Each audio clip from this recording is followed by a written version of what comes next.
দিদি আমার মনে আছে আপনি যখন বাইরে কোথাও যেতেন একদম এই পর্যন্ত মাসিমা আসতেন, এবং আপনার হাতে বোধহয় মানে ইয়েও ছিল যে রাজ্যের মধ্যে কোথাও গেলে 5 টাকা, হ্যাঁ দেশের মধ্যে কোথাও গেলে 10 টাকা, আর যদি কখনো কালে ভদ্রে বিদেশে যান 50 টাকা, 100 টাকা। আচ্ছা 100 টাকা। হ্যাঁ, তো কি করতেন সেই টাকাগুলো খরচ করতেন? দেখো আমাদের সব ভাই বোনদের কাছেই কিছু কিছু আছে, আমি তোমাকে আজও দেখাতে পারি, আমি রেখেছি। আচ্ছা ওই টাকাগুলো নিশ্চয়ই আচ্ছা কিছু আছে আমার কাছে, আমি একটা কৌটোর মধ্যে রেখে দিয়েছি, কারণ ওটা মায়ের আশীর্বাদ। প্রতিদিন আমরা দেখতাম যে মাসিমা ওই বেরোনোর সময় হাতে মুঠোর মধ্যে এইরমভাবে টাকা দিতেন। আপনি বলছিলেন যে সেইগুলো আপনি আজকেও সংগ্রহ করে রেখেছেন, কিছুটা দেখাবেন? 2011 সালের কিছু আছে, তার কারণ হচ্ছে আমি যখনই বেরোতাম, আমি শুধু নয় আমাদের ভাই বোনেরা সকলেই রেখেছে, মানে আগে 5 টাকা দিত, তারপরে বেড়ে 10 টাকা হয়েছিল, এবং এ দেখো কত 10 টাকার নোট, এগুলো সমস্ত মায়ের টাকা, দেয়া টাকা।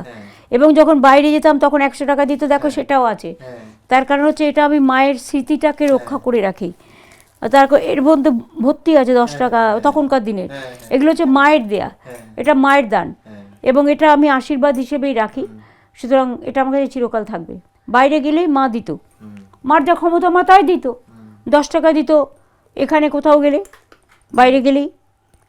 দিল্লি গেলে 100 দিত, এই দিল্লি গেলে মনে হয় 100 দিত, আর বাইরে গেলেও 100 দিত, যা পারতো দিত, দিত তো এটাই বড় কথা। মাথায় চুমু খেত, আশীর্বাদ করতো, কত ভালোবাসতো, কত কি শিখিয়েছে আমাদের। আর বেরোনোর সময় আপনি ঘাড় ঘুরিয়ে এখানে কোনো ক্যামেরাম্যান থাকলে সরিয়ে দিতেন, মায়ের মুখ না দেখে আমি কোথাও যেতাম না।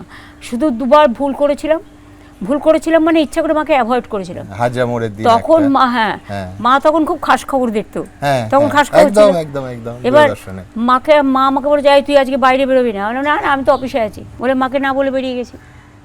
হাজার ঘটনাটা ঘটলো এরকম, যখনই কোনো আন্দোলন হতো মাকে তো বলতাম না, কিন্তু মা তো টিভি দেখতো, মা সারাক্ষণ আমার জন্য টিভি দেখতো, আর টিভি দেখে নিত কোথায় কি ঘটনা ঘটছে না ঘটছে। মা আমার কাছে হৃদয়ের সবচেয়ে বড় দেবতা। মা আমাকে জীবনে কোনোদিনও বকেনি, মাকে আমি সাহায্য করতাম যখনই আমার একটু জ্ঞান হয়েছে, মানে যখন থেকে জগৎটাকে জানতে শিখেছি, ছোট্টবেলা থেকে মাকে সাহায্য করি। মাকে বাবাও কোনোদিনও অবহেলা করেনি, আমার বাবা নিজেই রান্না করতেন, মাকে করতে দিতেন না। তারপর বাবা যখন অসুস্থ হয়ে গেলেন তখন রান্নাটা আমিই করতাম, ভাই বোনদের মানুষ আমিই করেছি। সকালবেলায় রাত 3টে উঠতাম, এখানে রান্না টান্না করে চাটা করে খাইয়ে দাইয়ে আমি কলেজ যেতাম। আমার যোগমায়াদেবী কলেজ 6টা 15 ক্লাস থাকতো, তো ন্যাচারালি আমি চলে যেতাম। তারপরে ওখান থেকে করে তারপরে যতদিন আমি কাজ করিনি ততদিন তারপরে বাড়ি আসতাম। না শুধু তো পড়াশোনা নয়, তার আগে বোধহয় 72 সালে আপনার বাবা মারা গেলেন না? 72-এর 9 ফেব্রুয়ারি মারা গেছে। বাবা মাত্র 40 বছর বয়সে মারা গেছে, তখন আমরা খুবই ছোট। তখন আমি ওই দুধের ডিপোয় কাজ করতাম, একটা হরিণঘাটার দুধের ডিপোয় কাজ করতাম। তাছাড়াও আমি একটা স্কুলের টিচারই করতাম, মনমথনাথ। হ্যাঁ সেটা এখন চেঞ্জ হয়ে গেছে, সেটা এখন মাইনে পেতেন 60 টাকা। 60 টাকা তখনকার দিনে 60 টাকার দাম ছিল। সেটা হায়ার মানে আমরা যেটা জুনিয়র সেকেন্ডারিতে করতাম, প্রাইমারিটা অ্যাফিলিয়েটেড ছিল, জুনিয়র হাইটা অ্যাফিলিয়েটেড ছিল না।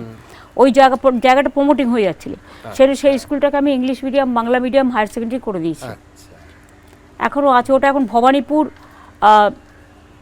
ইনস্টিটিউশন বা এরকম কিছু একটা নাম আছে, এবং ওর সাথে আমি ভবানীপুর এডুকেশন সোসাইটির যোগাযোগ করিয়ে দিয়েছি, যাতে ওখান থেকে পাশ করলে কলেজে ওখানে ডাইরেক্টলি ভর্তি হতে পারে।